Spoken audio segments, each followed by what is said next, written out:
Hello friends, अनोखा TV YouTube channel में आप सबका हार्दिक स्वागत है। दोस्तों, आज हम हड़प्पा के अनसुलझे इतिहास के बारे में बात करने वाले हैं। भारतीय सभ्यता के इतिहास में सबसे बड़े अनसुलझे रहस्यों में से एक ये है कि प्राचीन काल की सबसे प्रगतिशील सभ्यता, जिसे हड़प्पा के नाम से जाना जाता है, आखिर उसका पतन कैसे हुआ और 1700 ईसा पूर्व में उस सभ्यता के उजड़ जाने के बाद उसके लोग कहाँ गए, आखिर क्या हुआ उनके साथ। हड़प्पा या सिंधु घाटी सभ्यता लगभग 3300 से 1300 ईसा पूर्व तक सिंधु नदी के किनारे हुआ करती थी। उस सभ्यता के लोगों को योजनाबद्ध तरीके से बड़े बड़े शहर बसाने में महारत हासिल थी। जब बाकी दुनिया खाना इकट्ठा करना सीख रही थी, तब यहाँ के लोग अद्भुत से अद्भुत घर, सड़क और विशाल हॉल जैसे कक्ष बना रहे थे। निर्माण सामग्री में वो पत्थरों की जगह ईंटों का इस्तेमाल करते थे, जिससे वह एक सामान्य इमारत का निर्माण कर पाते थे। परंतु ईंटें पत्थरों के जैसे समय का मार नहीं झेल सकती और इसीलिए ये सभ्यता कहीं खो गई। मगर रहस्य ये है कि ये हुआ कैसे। कुछ लोगों का मानना है कि सिंधु नदी में बाढ़ आ जाने के कारण ऐसा हुआ।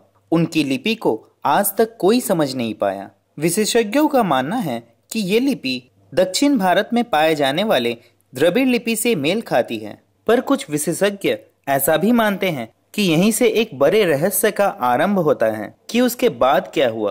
हड़प्पा सभ्यता का पतन 1900 ईसा पूर्व में शुरू हुआ और 1300 ईसा पूर्व तक ये पूरी तरीके से गायब हो गई। अचानक 700 ईसा पूर्व में एक बिल्कुल अलग भारत दिखाई दिया, जिसका केंद्रीय धर्म हिंदू था और संस्कृत जैसी उन्नत भाषा थी। बिल्कुल अलग और उन्नत निर्माण तकनीक थी। एक अनोखी और अपने समय से आगे ज्ञान से परिपूर्ण वैदिक किताबें थी। और ये सभ्यता सिर्फ सिंधु नदी पर ही नहीं बल्कि पूरे भारत में फैली थी। कुछ लोगों का मानना है कि ऐसा आर्यन हमले के वजह से हुआ, मगर गौर करने वाली बात ये भी है कि ये तो बिना आक्रमण किए भी हो सकता था। एक मत ये भी है कि आर्यनों में एक घोर युद्ध के बाद हड़प्पा वासियों को तबाह कर दिया।